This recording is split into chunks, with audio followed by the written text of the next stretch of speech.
திரு ஜவஹர் இங்க தவறான செய்திகளை வாசிக்க மாட்டேன் என்ற நிலைப்பாட்டை ஆளுநர் எடுத்திருக்கிறார். அது சரியான நிலைப்பாடு தான் அப்படின்னு எதிர்க்கட்சி தலைவர் எடப்பாடி பழனிசாமி சொல்றார். எதிர்க்கட்சி தலைவருக்கு சட்டமன்றத்தில் பேசுவதற்கோ இந்த குற்றச்சாட்டுக்களை சொல்வதற்கோ உரிமை இருக்கிறது, மாறாக ஆளுநருக்கு இல்லை அப்படிங்கிறாங்க.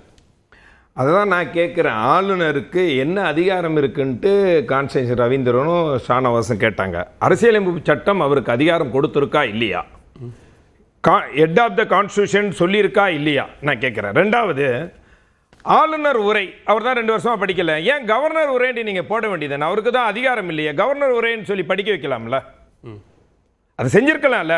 அப்போ ஆளுநர் படிச்சாதான் அந்த உரைக்கு அதிகாரம். நீங்க ஆளுநர் உரையை படிச்சிருக்க, கவர்னர் தானே இவர், சாரி ஆளுநர் உரையை சபாநாயகர் உரைன்னு போட்டிருக்கலாமே, மரபு இல்ல, சட்டமும் இல்ல, அந்த அதிகாரம் கவர்னருக்கு மட்டும்தான் இருக்கு.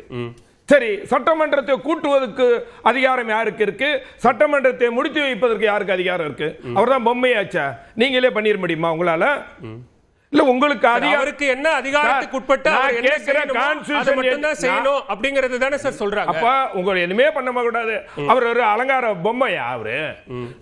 சட்டமன்றத்தில் உங்களால கூட்ட முடியுமா, உங்களால முடிச்சு வைக்க முடியுமா? கேள்வி எழுப்பினார். அதிமுக ஆட்சி காலத்தில் திரு எடப்பாடி பழனிசாமி அவர்கள் முதலமைச்சராக இருந்த போதோ அல்லது மறைந்த முதலமைச்சர்கள் ஜெயலலிதா உள்ளிட்டோர் இருந்த போதோ ஆளுநர்கள் இந்த மாதிரி ஏதாவது கூடுதலாக கருத்துக்களை பேச சொன்னாங்களா? இல்ல, நீங்க முதல் கேள்வி உங்க 2 பேரும் சொன்னா ஆளுநருக்கு என்ன அதிகாரம்? சரி, நீங்க சொல்லுங்க, என்ன அதிகாரம்? என்ன அதிகாரம்? நீங்க சட்டமன்றத்தில் எந்த சட்டத்தை ஏற்றினாலும் அவர் கையெழுத்து போடாருன்னா செல்லவே செல்லாது. இதை விட என்ன பெரிய அதிகாரம்? அப்படின்னா சட்டமன்றத்தினுடைய சீஃப் அவர் தான், யாரும் மறுக்க முடியுமா? அவர் நினைச்சாருன்னா தான் சட்டமன்றத்தை கூட்ட முடியும், அவர் நினைச்சாதான் சட்டமன்றத்தை முடிக்க முடியும். அவர் கையெழுத்து போட்டாதான், அவர் நினைச்சா சட்டமன்றத்தை கூட்டணும்னு அதிகாரம், கையெழுத்து போடக்கூடிய அதிகாரம் அவருக்கு தகவல் தெரிவிக்கணும் சார். ஆமா சார், தகவல் தெரிவிக்கணும். நீங்க கேளுங்க சார், சொல்றது கேளுங்க சார். சட்டமன்ற உறுப்பினர் இருக்காரு, நீங்க சொல்றது மட்டுமே கேட்க முடியாது. ஒரு தவறான கருத்தை நம்ம பதிவு பண்ண, சட்டமன்ற உறுப்பினர் பக்கத்துல இருக்கிறாரு, அவர் சொல்லட்டும். இந்த சட்டமன்ற கூட்டத்தொடர் இப்ப 24ஆம் தேதி நிறைவு பெறுது. ஒரு 2 நாள் கழிச்சு 27ஆம் தேதி கவர்னர் ரவி சட்டமன்றத்தை கூட்டணும்னு நினைக்கிறார். முடியுமா? முடியாது. அது பேச்சில நீங்கள் அவருடைய அனுமதி இல்லாம முடியாதா சார்? நீங்க அவரு கேட்கிறாருன்னு அதே கேட்காதீங்க சார். இல்ல சார், அவர் சட்டமன்ற உறுப்பினர் சார். ஆளுநரால் அதை செய்ய முடியுமா முடியாதா? நீங்க பேசுங்க. நீங்க தான் அவருடைய அதிகாரம், அவருடைய அனுமதி இல்லாம நீங்க சட்டமன்றத்தை கூட்ட முடியுமா சார்? கூட்ட முடியும் சார். முடியாது. எப்படி முடியாதுன்னு எப்படி சொல்லுங்க? சரி சொல்லுங்க. சரி, ஏதாவது ஒரு முடியாது சார், ஏதாவது ஒரு உதாரணம் சொல்லுங்க. எப்படி முடியாது? அவர் அனுமதி இல்லாம அவர் சொல்லுங்க, கூட்ட முடியாது. இப்ப அதத்தான் கேட்டார் அவரு. அவர் என்ன சொல்றாரு? அவரா தனியா கூட்ட முடியும். இன்றைக்கு ஒரு தகவல், நீங்க பேசுங்க, நீங்க தான் பேசணும். ஒரு தகவல் சொல்றேன், கொஞ்சம் நான் முடிச்சிடுறேன், அதுக்கு அப்புறம் கேள்வி சட்டமன்ற சார் நான் முடிச்சிடுறேன், கேள்வி கேட்க நீங்க சொல்லுங்க சார். நீங்க பேசி சொல்லுங்க. சட்டமன்றத்தினுடைய எந்த சட்டம் இயற்றினாலும் சரி, சட்டமன்றத்தை கூட்டுவதாக இருந்தாலும் சரி, நீங்கள் அவருடைய அனுமதி, அவர் கையெழுத்து இல்லாமல் எதுவுமே நடக்க. அப்போ அவருடைய சீஃப். ரெண்டாவது சொல்றாரு, நீங்க ஏற்கனவே 2020 ஜனவரி 6ஆம் தேதி அதுல அண்ணன் எடப்பாடியார் தமிழகத்தினுடைய முதலமைச்சராக இருக்கிறார். அன்றைக்கு எதிர்கட்சி தலைவராக இருந்த ஸ்டாலின் அவர்கள் சொல்றார், ஆளுநர் உரையில் 56 பக்கத்தை படித்து பார்த்தேன், சொல்வதற்கு ஒண்ணுமே இல்லை, மொத்தம் வேஸ்ட். எடப்பாடி எழுதி கொடுத்த சுய புராணத்தை ஆளுநர் வாசித்துள்ளார்.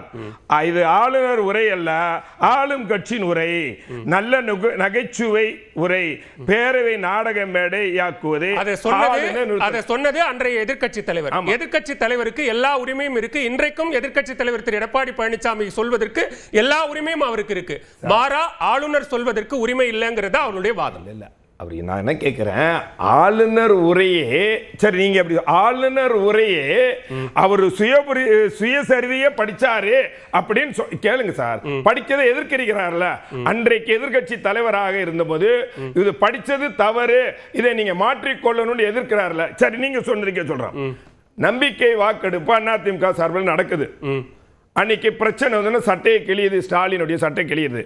சட்டை கழிச்சு வெளியே போய் அன்றைக்கு போய் கவர்னரை போய் சந்திச்சு கவர்னர் நீங்க சட்டமன்றத்தில் இந்த வாக்கெடுப்பு செல்லாதுன்னு நீங்க அறிவிக்கணும்.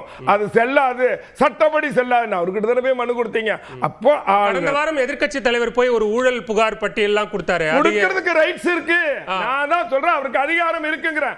நீங்கள் ஒட்டுமொத்தமா ஆளுநரே ஒரு டம்மி போஸ்ட், எந்த அதிகாரமும் இல்லைன்னு சொல்றதான் ஆளுநருக்கு சட்டமன்றத்தில். ஒரு தகவல் மட்டும் நான் சொல்றேன். சட்டமன்ற நடவடிக்கைகள்ல மரபுகள்ல ப்ரோரோக் அப்படின்னு ஒன்னு இருக்கு. அது என்ன, அந்த நடைமுறை என்ன அப்படிங்கறது மட்டும் நீங்க ஸ்டடி பண்ணிக்கோங்க. நம்ம அடுத்த சுற்றுல நான் முடிச்சிடுறேன் சார். இந்த அரசாங்கத்தினுடைய கடைசி ஆளுநர் உரை இத கூட சரியா கையாளாக தனத்தால தான் இந்த அரசாங்கத்தை அமலப்படுத்தி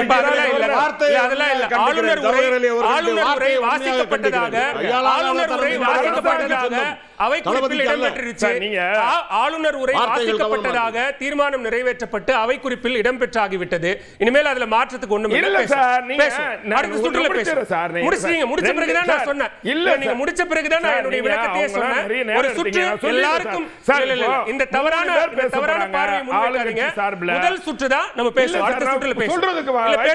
அடுத்த சுற்றுல பேசுவோம். அடுத்த சுற்றுல பேசுவோம். ஒரே ஒரு கருத்து பேசலாம். நிறைய பேசிட்டோம், பேசுவோம். திருப்பிரிய இன்றைய பேசலாம் சார். நிறைய பேசியிருக்கீங்க, பேசுவோம். இன்றைய சுற்றை பொறுத்த, இன்றைய நடவடிக்கைகளை பொறுத்த வரைக்கும் முதலமைச்சர் ஒரு விஷயத்தை முன்வைக்கிறார். என்னன்னா, இனி சட்டமன்ற கூட்டத்தொடர்களில் ஆளுநர் உரையே இல்லாமல் இந்த நிகழ்வை தொடங்குவதற்கான ஒரு சூழலை உருவாக்கணும். அதே மாதிரி ஒத்த கருத்துடைய கட்சிகளை எல்லாம் இணைத்து அதை நாடாளுமன்றத்தில் திமுக முன்னெடுக்கும் அப்படின்னு சொல்றாரு. அதுக்கான வாய்ப்புகள் இருக்கா?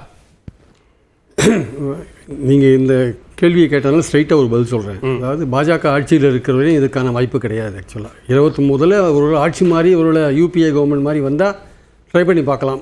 அதுவரையும் இது வாய்ப்பு இல்லைன்றது என்னுடைய கருத்து. ஆனால் இப்போது ஜவஹர்லி சொன்னார், இது மாதிரி கவர்னரோட அதிகாரத்தை பற்றிலாம் விஷயங்கள் சொன்னார். அம்பேத்கர் ரொம்ப தெளிவாக 1949 அரசியல் நிர்ணய சபையில் தெளிவாக என்ன சொன்னார்னா, கவர்னருக்கு he has no functions which he can discharge himself. அவராகவே எந்த ஃபங்க்ஷனையும் டிஸ்சார்ஜே பண்ண முடியாது. அப்போது அவர் இன்னொருத்தர் நம்பியிருக்கார். யாரை நம்பியிருக்கார்? கேபினெட்டை நம்பியிருக்கார், அமைச்சரவை தீர்மானத்தை நம்பியிருக்கார், சட்டசபை தீர்மானத்தை நம்பியிருக்கார். அவருக்கு no functions at all. He has some responsibilities and duties. என்னன்னா, புது கவர்மெண்ட் வந்தபோது யாருக்கு மெஜாரிட்டி இருக்குது, யாரை முதல்வர் ஆக்குறது, இல்லை நாட்டில் சட்டம் ஒழுங்கு கெட்டு போச்சுன்னா மேலே ஜனாதிபதிக்கு ரிப்போர்ட் எழுதுறது, இந்த மாதிரி பல விஷயங்கள் இருக்குது. ஸோ கான்ஸ்டியூஷன் அவருக்கு எந்த விதமான ஒரு சுயமாக எக்ஸிக்யூட் பண்ணுற அளவுக்கு எந்த விதமான அதிகாரத்தையும் அவருக்கு கொடுக்கல.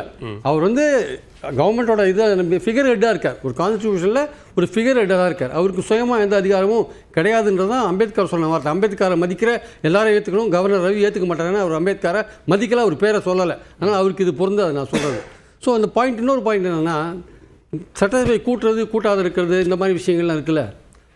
93-96 சென்னாரெட்டி கவர்னர், அப்போ ஒரு பிரச்சனை வந்தது. அவர் சுப்பிரமணிய சாமி விஷயத்தில் பர்மிஷன் கொடுத்துட்டார் கேஸ் போடுறதுக்கு. ஜெயலலிதா கோவம் வந்துருச்சு அவங்களுக்கு. கவர்னரை அவங்களோட பவர்ஸை சேலஞ்ச் பண்ண ஆரம்பிச்சிட்டாங்க. சட்டசபை கூட்டுறது போன்ற விஷயங்களில் அவருக்கு இருக்கிற பவர்ஸை தூக்கணுன்ட்டு கோர்ட்டுக்கு போனது யார்? ஜெயலலிதா. இதை அதிமுக காரங்க புரிஞ்சுக்கணும். முதல்ல ஜெயலலிதா தான் கோர்ட்டுக்கு போனாங்க. சென்னாரெட்டி இது மாதிரிலாம் கவர்னருக்கு இந்த பவரே இருக்கக்கூடாது அப்படின்னு, சாங்ஷன் பண்ணுற பவரும் இருக்கக்கூடாது, ஊழல் வழக்குகள் இதெல்லாம் போனது ஜெயலலிதா.